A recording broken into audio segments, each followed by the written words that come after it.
There seems to be no shortage of guys who aim to be internet apologists. And there also seems to be no shortage of organizations or individuals willing to fund the production of apologist videos, because a lot of them look like they have something of a budget behind them. Here's one of the newer ones.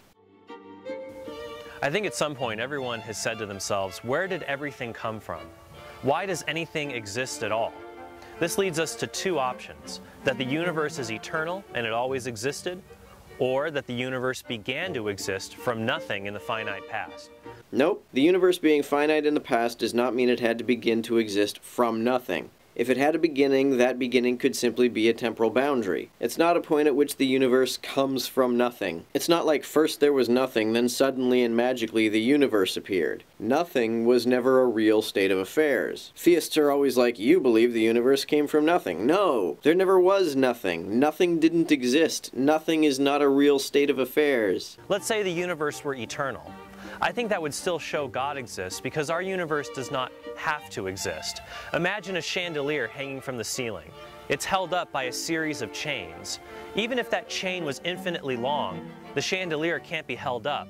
It would fall, along with an infinitely long chain. There has to be something that holds up all the chains and the chandelier itself. Likewise, even if our universe were eternal and infinite, there would have to be something that can't fail to exist that makes sure everything else stays in existence, or God.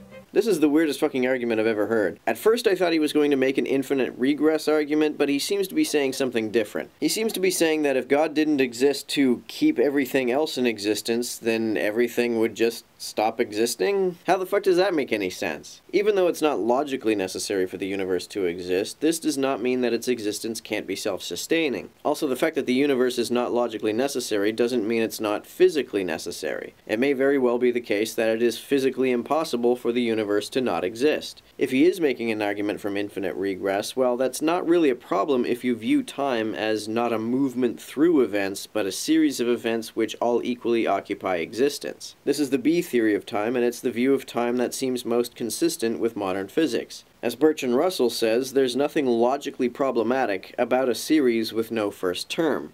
But what if the universe came into existence in the finite past? We have evidence from philosophy and science to show the universe emerged from the Big Bang 13.7 billion years ago.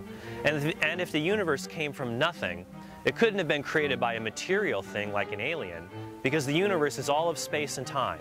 Not necessarily. If our universe is the product of an event which happened in another universe, then the cause only has to transcend the space-time continuum in which we live. It doesn't have to transcend all space and time. In fact, I don't know what kind of cause there could be which exists in the absence of all space and time. A being that has the qualities of existing in the absence of space and time sounds nonsensical to me. I don't even know what it means to exist in the absence of space-time.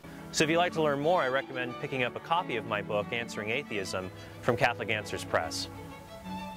Most of this guy's ideas don't sound very original, and the ones that do sound original sound nonsensical. So he must have some really good connections to get a publishing deal. Or maybe it's just really easy to be a Christian author. Maybe it's like starting a Christian rock band. You don't even have to be a real Christian, you can just pretend to be and get rich marketing your merchandise to the congregation. I'm not saying that this guy's not a real Christian. I'm just saying that it seems pretty easy to come up with some goofy arguments that can convince people who don't really think all that hard, and sell books to them that they probably won't even read. As another example, take this Josh Schwarstein guy. He seems to be getting all kinds of attention, and all he does is make videos describing his anus. To be able to draw a circle that would represent it, it would look something like this, broad and expansive and large.